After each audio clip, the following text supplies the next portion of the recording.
আবুধাবির family একটা park, যেখানে family অনেক সময় বারবিকিউ করতে আসে, প্লাস এখানে অনেকে সময় কাটানোর জন্য আসে।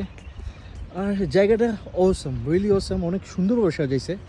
এমন না যে কি এগুলো প্রাকৃতিকভাবে হয়েছে, আমাদের বাংলাদেশে প্রায় জায়গায় হচ্ছে প্রাকৃতিকভাবে হয়, তো এখানে ওইরকম না।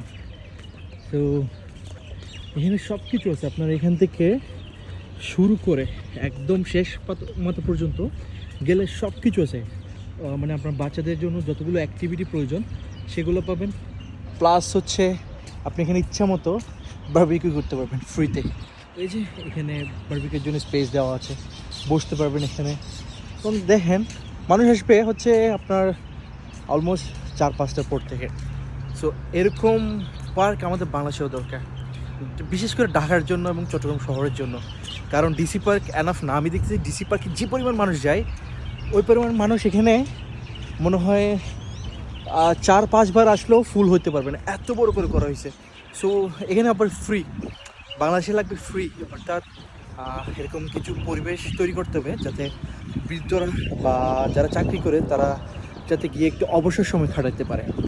দেখেন এখানে আসলে আপনার শান্তি লাগবে, এই যে গাছপালা সবুজ, আসলেই অসাধারণ একটা এরকম প্রাকৃতিক পরিবেশ তৈরি করা দরকার শহরের দিকে।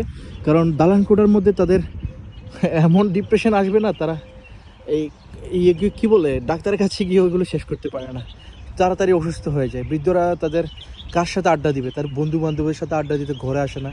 সো তাদের একটা স্পেস প্রয়োজন। বিপ্লব উদ্যান আছে, ওখানে প্রচুর মানুষ, এটা ছোটো। সো এরকম বড় বড় জায়গা তৈরি করতে হবে বাংলাদেশের, যে অনেক জায়গা আছে পড়ে আছে। সো ট্রান্সপোর্টেশন ইজি করে দিতে হবে, শুধু বানাইলে হবে না, ট্রান্সপোর্টেশনটাও ইজি করতে হবে। বাংলাদেশের ট্রান্সপোর্টেশনটা ইজি করলে, আপনার এরকম পার্কও করলে দেখবেন বাংলাদেশের শহরের মানুষ, ঢাকার মানুষ, বা আপনি দেখছেন ছোটো ছোটো বাচ্চারা মাদকাসক্ত হয়ে যাচ্ছে, তাদের হয়তো বা একটু খেলাধুলার জায়গা হবে, স্পেস হবে, সময় কাটানোর স্পেস হবে। তো এটা অনেকটা সহযোগিতা করবে মনে হয়।